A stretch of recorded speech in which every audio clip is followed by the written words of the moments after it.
Bonjour, bonjour. Bon, je me décide à vous faire une vidéo. Alors, j'ai beaucoup de choses à vous dire, donc je vais pas traîner.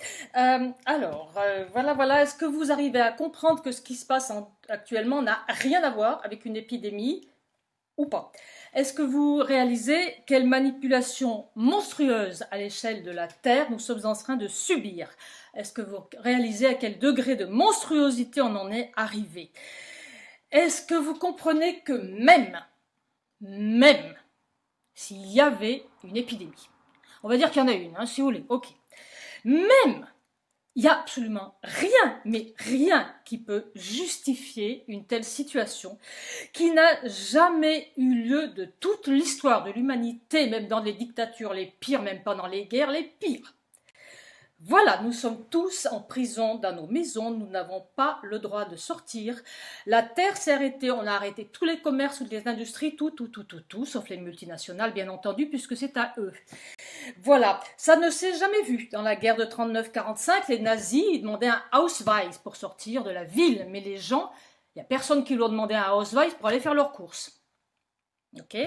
Bon, en URSS, quand on voulait sortir de Moscou, du temps des soviets, là, quand on voulait sortir de Moscou, de la province, il fallait, je sais pas quoi, un papier. Mais jamais personne n'a empêché les gens d'aller faire leurs courses. Jamais. Mais nulle part. Ni en Russie, ni du temps des nazis. Personne. Ça ne peut en aucun cas être une réponse à une épidémie, même s'il y en avait une. Le week-end du 14 et 15 mars, on a perdu tous nos droits les plus élémentaires et c'est irréversible. Ah si, c'est irréversible. Si. Oui, mais on va sortir le 11 mai. Vous verrez. Maintenant, ils ont fait passer la loi. Maintenant, ils peuvent nous renvoyer à la maison sous n'importe quel prétexte. Nous préférons faire semblant de croire les mensonges des autorités. Et les autorités, puisqu'on accepte de croire à leurs mensonges, elles continuent à nous mentir. Et plus on accepte, et plus elles continuent. Et elles poussent l'agenda satanique, plus puisqu'on accepte. Voilà. Alors quand est-ce que ça a commencé? Ces mensonges éhontés, ça a commencé il y a 20 ans, aux alentours de 2000, aux alentours de l'an 2000, c'est là qu'on a commencé à plonger en plein satanisme. Bon, la première chose qui n'aurait jamais dû passer, c'est 11 septembre. Voilà, 2 avions, 3 buildings qui s'écroulent comme une pile d'assiettes. Il y a eu 50 millions de vidéos sur YouTube de gens qui ont expliqué que c'était pas possible. Il y a eu des livres qui sont sortis, qui n'ont pas été censurés, qui démontaient la thèse officielle. Personne n'a voulu l'entendre. Non, on veut pas le savoir, c'est les méchants islamistes. Ok, les maîtres du monde, si vous voulez pas le savoir, si vous voulez gober le mensonge, on continue. Pendant 20 ans, false flag après false flag. Et toujours le méchant islamiste qui arrive, qui crie Allah Akbar et qui prend son passeport et qui le pose bien en évidence. Il est là. Ah, voilà, vous pouvez me tuer, maintenant vous savez comment je m'appelle. Mesdames et messieurs, 20 ans de satanisme aigu. 20 ans qu'on cautionne, 20 ans qu'on est complice.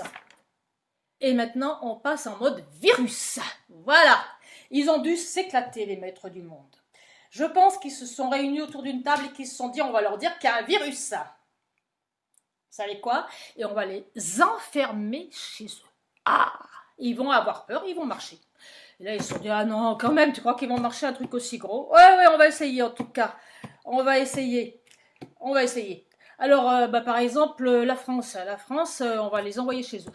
Allez, Macron, tu les enfermes chez eux. Tu les enfermes chez eux, ils n'ont plus le droit de sortir. Même pas pour acheter le pain, rien. Ah, puis ils commandent sur Internet, chez Amazon. Donc, Macron, tu vas faire passer ça. Ok, tu vas leur dire qu'il y a des morts. Les morts, c'est pas compliqué, parce qu'il y a la grippe saisonnière qui tue plein de gens. Donc voilà, on va dire que on va se profiter de la grippe pour dire que c'est un méchant virus. Et tu vas leur dire donc qu'il y a plein de morts et donc il faut qu'ils soient enfermés chez eux. Ok. Donc, quand on leur dit qu'il y a combien de morts? 50 000. Ah ouais, 50 000, c'est plausible. C'est plausible. 50 000 sur une ville, à Paris, j'ai pas précisé à Paris. Sur une ville de 10 millions d'habitants, 50 000 morts, ça c'est plausible. Vous savez qu'on les trouvera, les 50 000, bon, on les inventera, c'est pas grave, ils vont pas les vérifier, ok. C'est pas la peine, 50 000. Je parie qu'avec 5 000, ça passe. Ah, tu rigoles, 5 000. Ouais. Attends, on va prendre des paris. Moi, je dis 500. 500 morts et ils rentreront chez eux, les mecs? Non, tu rigoles. Non, tu rigoles. Je vais aller plus loin, 50. Non, les 50, ça va jamais passer. 50 morts. 5. 5. 1, 2, 3, 4, 5, 5. Et on a accepté de rentrer chez nous avec un mensonge aussi éhonté, et ils se sont même pas donné la peine de gonfler les chiffres. Ils en ont pris 5 au hasard, là, qui étaient morts de la grippe, hop, et on est rentré chez nous avec ça. Cette épidémie n'existe pas. J'espère que je vous apprends rien. C'est juste la grippe et toutes les saloperies qu'on a avalées dans l'air, dans les chemtrails, dans l'eau, dans la bouffe, qui nous affaiblissent, qui nous empêchent de respirer dans les chemtrails. Il n'y en a plus de chemtrails, il y a un beau ciel bleu. Ils font ça la nuit maintenant. Et puis il y a aussi la chose dont on n'a pas le droit de parler, donc je ne vais pas en parler. Cette chose, c'est ce qui permet à nos téléphones portables de bien marcher, d'aller très vite, surtout la dernière génération de cette chose. On ne va pas en parler de ça, parce que c'est interdit, il ne faut pas, c'est censuré. Il ne faut pas, donc il ne faut pas en parler. Bon, juste les villes qui sont touchées, c'est justement les villes qui étaient équipées. Il ne faut pas en parler. De toute façon, le virus, le pseudo-virus, il se déplace non pas géographiquement, mais politiquement. Ah ouais, il ne se déplace pas géographiquement. Hein. Il y a des pays où il ne va pas. Ça dépend de la politique. Il se déplace que dans les villes, puis il saute de ville en ville comme ça. Pouf, pouf, pouf, pouf, pouf. Par exemple, il n'y en a pas en Russie. On ne sait pas. Il n'y en a pas en Russie. Donc pendant que vous êtes enfermés chez vous, on vous a interdit d'aller voir vos grands-parents. Donc les pauvres grands-parents qui sont dans des EHPAD que personne ne vient voir, hein, ou ceux qui atterrissent au fin fond des hôpitaux qui sont vides. Hein, les hôpitaux, ils sont vides. Ils sont vides pourquoi? Parce qu'on a repoussé tout ce qui pouvait être poussable. Donc les médecins, ils s'ennuient comme des rats morts parce qu'ils n'ont rien à faire. Bref, pendant que vous êtes enfermés, les gueux, on est en train de tuer vos grands-parents dans les EHPAD, dans les hôpitaux vides. On est en train de les achever, soit de les laisser mourir, soit de les achever directement. Bon, maintenant que vous avez accepté tout ça, les gueux, on va aller plus loin. Alors, qu'est-ce que vous pensez? Qu'est-ce que vous pensez d'une vaccination obligatoire? Par exemple, vaccination obligatoire, et puis dans le vaccin, on vous colle une puce RFID, des nanoparticules et éventuellement des saloperies pour que vous soyez malade plus tard, dans 1 an ou dans 10 ans. Les gens qui croient encore que notre gouvernement veut nous soigner, moi je veux bien qu'il veut nous soigner. Hein. Enfin bon, il n'y a plus de masque, il n'y a plus de gel, il n'y a plus de chloroquine. Tout ce qui pourrait nous soigner, il n'y a plus. Enfin, ça ne sert à rien puisqu'il n'y a pas d'épidémie. Seulement, ce qu'il y a, c'est que ça rassure les gens. Donc s'il n'y a pas de masque, ça les angoisse. S'il n'y a pas de gel, ça les angoisse. Et puis alors la chloroquine, il y a un médecin qui trouvait que ça marchait, du coup il n'y en a plus. Ah ouais, c'est ballot, on ne sait pas où ils sont passés. Il y avait des stocks, il n'y a plus. C'est les rats qui les ont mangés sûrement. Ouais. Mais par contre, on va vous en fabriquer de la nouvelle. Alors je vais vous dire que la nouvelle, dedans, il y aura la même chose que dans les vaccins. Hein. Je ne sais pas si on peut coller une puce RFID dans un cachet, mais enfin si on peut le faire, ils le feront. Donc qu'est-ce que vous en pensez de ça? Ça, vous avez l'accepté aussi, d'avoir une puce RFID ou un truc sur la peau? Là, j'ai vu un reportage, je regarderai sur internet, un truc comme plaque avec des codes barres, quoi. Voilà. Est-ce que vous serez d'accord pour ça, les gueux? Vous allez toujours être d'accord, là? Vous allez continuer?